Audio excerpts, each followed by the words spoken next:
কিন্তু সারা বছরই জল আমাদের এখানে। জলের থেকে নানান রকমের জীবাণু, তারপরে সাপ খোপ, কোনো দিক থেকেই তো কেউ সুরক্ষিত না। পুকুরের সময় রাস্তায় এক লেভেল, যখন ইচ্ছা যে জলে চলে যেতে পারে।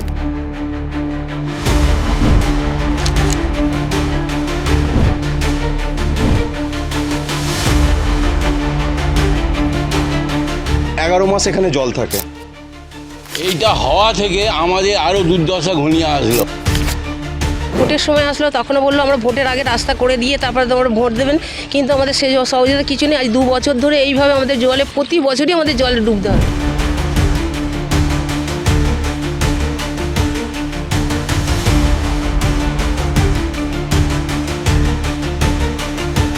বেহাল নিকাশি, কয়েকদিনের বৃষ্টিতে জলমগ্ন অবস্থা, রাস্তায় মাছ চড়ে বেড়াচ্ছে। অন্যদিকে রাস্তার উপর ঝুঁকিপূর্ণ বিদ্যুতের লাইন, বিপাকে এলাকাবাসী। মহেশতলা পৌরসভার 20 নম্বর ওয়ার্ডের আকরা কৃষ্ণনগর নস্করপাড়া এলাকার ঘটনা। যাতায়াতের গুরুত্বপূর্ণ রাস্তায় জলের নিচে, চরম সমস্যায় বাসিন্দারা, রোগী থেকে পড়ুয়ারা সবারই নাকাল অবস্থা। নিকাশি ব্যবস্থা তৈরির আশ্বাস 20 নম্বর ওয়ার্ডের পৌরমাতা শুভ্রা চক্রবর্তী দিলেও তা এখন অতীত। স্থানীয় বাসিন্দাদের মন্তব্য, তাদের এই নিকাশি সমস্যার সমাধান না হলে আগামী দিনে তারা বৃহত্তর আন্দোলনে সামিল হবে। আর এই মুহূর্তে আমি দাঁড়িয়ে রয়েছি একেবারে আকরা কৃষ্ণনগর নস্করপাড়ার সেই রাস্তা। একবার ছবিটা দেখাতে বলবো, দেখতেই পাচ্ছ একেবারে যে রাস্তা, আমি একটু দেখাতে বলবো কাছে নিয়ে গিয়ে ক্যামেরাটা। একেবারে দেখতে পাচ্ছ এই রাস্তা কোনটা, পুকুর কোনটা, একেবারে বোঝা দেয়। এবং এর পাশাপাশি যে ছবি দেখাচ্ছি ইতিমধ্যেই কিন্তু দেখতেই পাচ্ছ বিদ্যুতের ঝুঁকিপূর্ণ লাইন, যে কোনো মুহূর্তে বড়সড় দুর্ঘটনা ঘটতে পারে। একেবারে যে ছবি দেখাচ্ছি যে কোনো মুহূর্তেই কিন্তু বড়সড় দুর্ঘটনা ঘটতে পারে। এবং যে পানীয় জল, সাধারণ মানুষ যে পানীয় জল নেয় 20 নম্বর ওয়ার্ডের বাসিন্দারা, একেবারে সেই ছবি দেখাচ্ছি, দেখতে পাচ্ছ যে পানীয় জলের অবস্থা কিন্তু একেবারে তথৈবচ। যে কোনো মুহূর্তে কিন্তু এই যে রাস্তা দিয়ে বড়সড় দুর্ঘটনা ঘটতে পারে, এমনটাই কিন্তু দাবি করছেন স্থানীয় বাসিন্দারা। গরমের সময় সামান্য কমে গেলেও কিন্তু সারা বছরই জল আমাদের এখানে। কাউন্সিলরকে জানাবার, কাউন্সিলর এসে দেখে গিয়ে বললো আমাদের এই জায়গাটাকে ড্রেন করার মতো উপযুক্ত না। তাহলে আমাদের ড্রেন করার মতো উপযুক্ত না, আমরা কি সারা জীবনই এখানে জলে ভুগতে পারি? আমাদের কোনো আমরা ভোট দিই না, আমরা কি কিছু করি না প্রশাসনকে? তাহলে প্রশাসন যদি না দেখে আমরা কি সারা জীবন জলে ভুগবো? যেভাবে দেখা যাচ্ছে একদিকে বিদ্যুতের লাইন, অন্যদিকে যে পুকুর রাস্তা কোনো ঠিক নেই। বাচ্চারা পুকুরে পড়ে যাবে, বয়স্করা পুকুরে পড়ে যাবে, সাধারণ মানুষ যেতে আসতে গেলে পুকুরে পড়ে যাচ্ছে। কতটা আতঙ্কের মধ্যে রয়েছে? আতঙ্ক আর কি বলে বোঝাবো? প্রশাসন না বুঝলে আমরা কাকে বলে বোঝাবো? আমরা তো যে আতঙ্কে আছি, প্রশাসন যদি এসে দেখে আমাদের সমাজে কি, আমরা কোন সমাজে বাস করছি সেটা প্রশাসন বুঝতে পারবে। এর আগেও বিধায়ককে জানিয়েছেন? না, বিধায়ককে জানানি আমরা। সামনে আগে তো কাউন্সিলরকে জানাবো, কাউন্সিলরকে জানানি। কাউন্সিলর প্রতিদিন এসে দেখে বলছে যে এখানে ড্রেন করার মতো কোনো উপযুক্ত জায়গা নেই। কোনো কি আশ্বাস দিয়েছেন? না, বলছে ড্রেনই হবে না, এরকম বলে দিয়েছি। যদি এই সমস্যার সমাধান না হয় আপনারা বৃহত্তর আন্দোলনে নামবেন? বৃহত্তর আন্দোলনে নামবো আমরা। আমি কি বলবো বলুন তো, এখানে তো কাউন্সিলর এসে দেখে যাচ্ছে, ওনারা বলছে হ্যাঁ করব, কিন্তু আমাদের এখানে কিছুই করছে না। 2 দিন ছাড়া পাইপ ফেটে যাচ্ছে, আজ 1.5 বছর হয়ে গেল, সেটাও কিছু করলো না।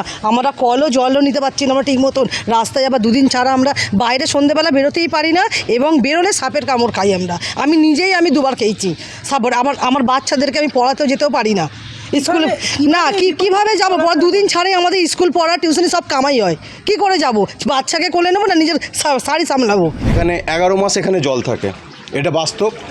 একটা বাইক, একটা সাইকেল যদি বাইরে থেকে কেউ আসে, বহুবার এই পুকুরেই বহু মানুষ পড়ে গিয়েছে।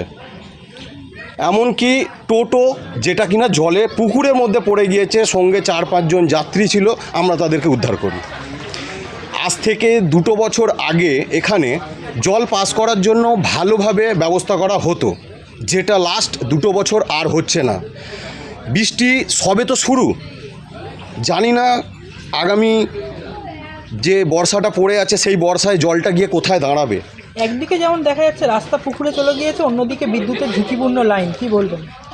দেখুন, ইলেকট্রিসিটি তো থাকবেই, কিন্তু সেটা যে সেফটিপূর্ণভাবে থাকবে সেই জিনিসটা এখানে যে কেউ দেখবে, সেইটা দেখার মতন বারবার বলা হচ্ছে, কিন্তু কেউ এসে সেই জিনিসটা লক্ষ্য করছে না। যত অসুবিধে আমাদের গ্রামবাসীদের সবারই অসুবিধে হচ্ছে। কাউন্সিলরকে জানিয়েছেন এর আগে? উনি দেখেও গিয়েছেন, এমনকি উনি দেখেও গিয়েছেন। খুব দূরে থাকেন না, পাশেই থাকেন, কোনো কি ব্যবস্থা নিচ্ছেন না এখনো? দেখুন, উনি দেখে গিয়েছেন, এবারে ব্যবস্থা নেওয়া না নেওয়া সেটা তার ওপর। উনি তো দেখছেন এখানে এত বড় একটা কাজ হচ্ছে, সেইখানের জল পর্যন্ত যদি এদিকে চলে আসে সেটাও তো একটা বড় ব্যাপার। আগে ওই দিকের জল ওই দিকে থাকতো, এখন সেই দিকের জলটাও এইদিকে আসছে। আপনাদের তো হাঁটতে পারে, জলে ভর্তি, ঘর হতে হতে বন্ধ হয়ে গেছে। তাহলে কি আর জলে বাস করছি, এই তো অবস্থা। হ্যাঁ, এর পুরো বেঁচে গেছে।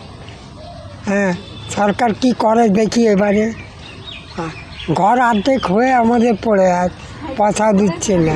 আমাদের অভিযোগ অনেকবার জানানো হয়েছে, কিন্তু খালি বলছে হবে, ভোটের সময় আসলো তখনও বললো আমরা ভোটের আগে রাস্তা করে দিয়ে তারপরে তোমরা ভোট দেবেন, কিন্তু আমাদের সেই সহযোগিতা কিছু নেই। আজ 2 বছর ধরে এইভাবে আমাদের জলে, প্রতি বছরই আমাদের জলে ডুবতে হয়। আর এইভাবে সব সাপে কামড়াচ্ছে, 4-5জনকে সাপে কামড়াচ্ছে, রাত্রিবেলা বেরোতে পারি না। আমাদের খুব প্রচুর এই অবস্থা, রাস্তায় স্লিপ, পা ভেঙে গেল পড়ে গিয়ে। হ্যাঁ, আমাদের এইভাবে স্কুলে যেতে গিয়ে স্কুলে ড্রেস পরে পড়ে যাচ্ছে। আমাদের এইটা কেউ কোনোদিনই আমাদের করছে না। যেমনটা দেখা যাচ্ছে যে পুকুর আর রাস্তা মিলে গেছে। পুকুরের দিকে যাবো না, রাস্তার দিকে যাবো না, কোনো দিকে, রাস্তার দিকে যাচ্ছি পড়ে যাচ্ছি, পুকুরের দিকে যাচ্ছি জলে পড়ে যাচ্ছি। এরকম তো সাইকেল নিয়ে তো 50 বার, বাইক নিয়ে সাইকেলে সবাই পড়ে যাচ্ছে, কিন্তু আমাদের কোনো সুরাহা দেখছি না আমাদের দিক দিয়ে। অন্যদিকে বিদ্যুতের ঝুঁকিপূর্ণ লাইন, কি বলবেন? কি আর বলবো, কেউ না করলে আমরা কি বলবো, আমাদের মরতে হবে, আমাদের এইভাবে মরতে হবে না। যদি কেউ করে দিয়ে যায় আমাদের তো এইভাবেই থাকতে হবে। স্থানীয় বিধায়ক বা কাউন্সিলরকে জানিয়েছিলেন? হ্যাঁ, জানিয়েছি। তাপস চক্রবর্তীকে জানানো হয়েছে, তাপস চক্রবর্তীর চিঠিও দেওয়া হয়েছে, দেখানো হয়েছে, এসে দেখেও গেছে। তাপস তুলে লোক পাঠাচ্ছি, দেখে আসবে, কিন্তু এইভাবে খালি বলছে হবে, আমরা করে দেবো, দাঁড়িয়েছি, দেখুন আমরা করতে পারি কি না, করে দেবো। এই পর্যন্ত। আগামী দিনে এই রাস্তার সুরাহা না হয় আপনারা বৃহত্তর আন্দোলনে নামবেন? হ্যাঁ, নামবো, আমরা নামতে রাজি আছি। শুধু এই জল তো সমস্যা না, জলের থেকে নানান রকমের জীবাণু, তারপরে সাপ খোপ, কোনো দিক থেকেই তো কেউ সুরক্ষিত না। এই কিছুদিন আগে একটা বাচ্চা ছেলে সে সাপের কামড়ে ক্ষতিগ্রস্ত হয়েছে। ভাগ্য ভালো যে সেই সাপটার কোনো বিষধর অত ছিল না বলে বাঁচা গেছে। যদি সেটা কোনো প্রকারের বিষধর হতো তাহলে কি হতো, কে দায় নিত সেটা? কোনোভাবে তো রাস্তা পুকুর কোনটা চেনা যায় না। এখান দিয়ে যেতে গিয়ে একটা স্কুল পড়ুয়া ওখান থেকে আসতে গিয়ে পুকুরের মধ্যে পড়ে গেছিলো, সাইকেল সমেত সেটা পড়ে গেছিলো, তাকে ধরে তোলা হলো। কতটা আতঙ্কে দিন কাটাচ্ছে? খুবই, কখন কি হয়ে যায় কেউ বলতে পারছে না। সাইকেল, ভ্যান, টোটো, যে কোনো, ওখানে টোটো উল্টে যায়, খুবই খারাপ অবস্থা। স্থানীয় বিধায়ক বা কাউন্সিলরকে এর আগে জানিয়েছিলেন? হ্যাঁ, জানানো হয়েছে। উনি কি কোনো আশ্বাস দিয়েছেন? বলে তো ছিলেন যে হবে, এখনো পর্যন্ত তো কোনো দেখতে পাচ্ছি না। যদি এই রাস্তার সমাধান না হয় তাহলে আপনারা কি আন্দোলন করবেন? হ্যাঁ, সবাই মিলে নিশ্চয়ই করবো। এটা কতদিন চলবে? এটা বলা হচ্ছে এই যে সিজন প্রোডাক্টটা, এইটা হওয়া থেকে আমাদের আরও দুর্দশা ঘনিয়ে আসলো। তখন বর্ষার শেষের দিকে সামান্য জল উঠতো, কিন্তু এখন এইখান থেকে পাইপ বাস্ট হয়ে হু করে জল আসছে। আপনি এই বাঁধ থেকে গিয়ে ফের বাঁ দিকে যাবেন, একটা পাইপ আছে, বাস্ট হয়ে জল আসছে। এখানে লোক লুটে বুটে খাচ্ছে, কিন্তু আমরা গরিব মানুষ, আমরা জলে ডুবে মরছি। আজকে আমাদের এইদিকে দেখুন রাস্তার বেহাল দশা, এই নাকি কোটি কোটি টাকা আসছে, এইদিকে দেখুন রাস্তা দেখুন আমাদের কি অবস্থা। দেখা যাচ্ছে যে পুকুরের সঙ্গে রাস্তা মিশে গেছে তো আমাদের অবস্থা। এখানে রাত্রির হলে সাপ বেরোয়, এখানে হচ্ছে আপনার কেউটে সাপ আছে, তারপরে চন্দ্রবোড়া, এই সব এখানে শাঁকামুটি সব ভর্তি থাকে। এবার মানুষ আমরা বাঁচবো না মরবো বলুন? কতটা আতঙ্কের মধ্যে দিন? অনেক আতঙ্কে, আমাদের রাত্রিবেলা ভয় বেরোতে পারি না, আর বাচ্চারাও তো সেই রকম অবস্থা। এই রাস্তা দিয়ে তো স্কুল কলেজ সব কিছু করতে হয়, যত ছেলেমেয়েরা আছে তাদের এখান দিয়ে আমাদের এদের সবাইকেই যেতে হয়, মা বোনেদের আরম্ভ করে সবাইকেই এই রাস্তার ওপর দিয়েই চলতে হয়। স্থানীয় কাউন্সিলর বিধায়ককে জানিয়েছিলেন এর আগে? অনেক জানানো হয়েছে, অনেক বলা হয়েছে সব রাস্তাঘাট ঠিক করার জন্যে। এইভাবে জল উঠছে, জল যাতে না ওঠে তার জন্যে ড্রেন করে কীভাবে বার করবে না করবে, তার জন্যই তো আমরা ভোট দিই। এরা কোথা দিয়ে বার করবে কি করবে সেটা তাদের ব্যাপার। কোনো আশ্বাস কিছুই মেলেনি বলে জল আপনি এসে দেখে যান জল আছে কি না আছে, আমরা কি বলবো এখন। পুকুরের সময় রাস্তা এক লেভেল, যখন ইচ্ছা যে জলে চলে যেতে পারে, বাচ্চারাও যেতে পারে, বয়স্ক লোকরাও যেতে পারে। এর আগে আপনারা কাউন্সিলর বা বিধায়ককে জানিয়েছেন? জানানো হয়েছে, দেখে গেছে, রাস্তা এখনো হয়নি। যেভাবে দেখা যাচ্ছে একদিকে যেমন পুকুরের সঙ্গে রাস্তা মিশেছে, অন্যদিকে বিদ্যুতের ঝুঁকিপূর্ণ লাইন, কি বলবো, প্রশাসন না যদি দেখে তাই এরকমই হবে। দেখতে হবে তো, দেখলে তবে তো বোঝা যাবে যে হ্যাঁ এই রাস্তা প্রশাসন যদি এখন যদি আসে এসে দেখে যে এতটা জল জমে আছে, তখন বুঝতে পারবে যে হ্যাঁ যে জল জমে আছে, পাবলিক বলছে না মিথ্যা কথা বলছে। ওনারা আগেও ভাবে যে মিথ্যা কথা বলেছে, এখন ওরাও যেরম সেরম আছে। সেটা তো করতে হবে, কাজটা করে দেখাতে হবে যে জলের প্রবলেম সলভ করতে হবে। কতটা আতঙ্কের মধ্যে দিন কাটাচ্ছেন? আর কি হবে, বর্ষার সময় এখন দিন কাটাবে এরম হবেই সবাইকে। দেখুন রাস্তার অবস্থা খুবই শোচনীয় অবস্থা, প্লাস স্যাতলা, তার মধ্যে রাত্রিবেলা মানুষের যখন তখন পড়ে গিয়ে মৃত্যু হয়ে যেতে পারে। তার মধ্যে আবার ইলেকট্রিকের লাইন এসছে। হ্যাঁ, এবারে জল জমে আমরা দীর্ঘদিন কাউন্সিলরকে বলছি, ভোটের আগে কাউন্সিলর বললি মানে তাপস চক্রবর্তী ওনার হাজবেন্ড লিখে নিয়ে গেল কটা ভোট আছে না আছে, বললে পুজোর পর ভোটের পর আমাদের রাস্তা হবে, কিন্তু কোনো সুরাহা এখনও পর্যন্ত নেই। আর কোনো মানে রাস্তার কোনো উল্লেখই নেই। তার মধ্যে মানে আমার ছেলেকে কিছুদিন আগে সাপে কামড়েছে। হ্যাঁ, আর রাস্তার কি বলবো, রাস্তা পুকুর বোঝাই যায় না কোনটা রাস্তা কোনটা পুকুর। আর আমরা জানি বলে তাই চলাচল করতে পারি, কিন্তু যদি কোনো মানে অচেনা লোক আসে সে যখন তখন পড়ে যেতে পারে। তা আমরা কি করব? প্লাস আমাদের বাড়িতে কল ছিল না, এই রিসেন্ট কল ঢুকেছে। কলের অবস্থা দেখুন, টাইম কলের জলের অবস্থা পুরো জলের তলায় কল ঢুকে গেছে। আতঙ্কে দিন কাটাচ্ছেন? প্রচুর ভয় রাত্রিবেলা আমাদের যখন তখন, কারণ জল আমাদের ঘরের ভিতরে অলরেডি চলে গেছে। কি বলবো, মানুষের মনের মধ্যে একটা আতঙ্ক তৈরি হচ্ছে, সাপ ব্যাঙ যখন তখন ঘরে ঢুকে যেতে পারে। এবারে তার মধ্যে ইলেকট্রিকের লাইন যখন তখন যদি খুব জোর ঝড় হাওয়া হয়, যে কোনো মুহূর্তে লাইন শর্ট সার্কিট হতে পারে। বিধায়ক ও কাউন্সিলরকে তো বরাবর জানিয়েছেন, কোনো কাউন্সিলর কোনো মানে আমাদের পক্ষে দাঁড়াইও নি, কিছু বলেও নি। হবে, খালি বলছে হবে, কিন্তু কবে হবে তার কোনো মানে কিনারাই পাচ্ছি না আমরা একটা যে তার মধ্যে সিজনের জল হু করে আমাদের এইদিকেই ঢুকছে। কতবার বলছি সিজনের লোকেদের যে আপনাদের জলটা আমাদের এইদিকে আসা বন্ধ করুন, কোনো সুরা নেই। তার মধ্যে পাইপ, আমাদের টাইম কলের জলের পাইপ বাঁধের ওপরে ফেটে গেছে, আজ প্রায় অনেক বছর মানে 1.5 বছর হতে যায় ফেটে আছে। হ্যাঁ, এই রাস্তার সুষ্ঠু সমাধান না হয় আপনারা কি?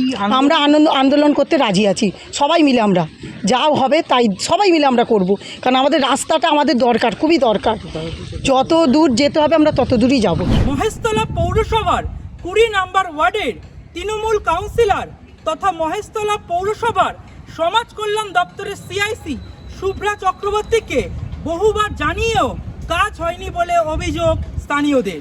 তবে এই কাউন্সিলর কোন তৃণমূলের সেদিকে নজর না থাকলেও দ্রুত এই নিকাশি ব্যবস্থার সমাধান হয় কিনা সেদিকেই নজর রাখবো আমরা।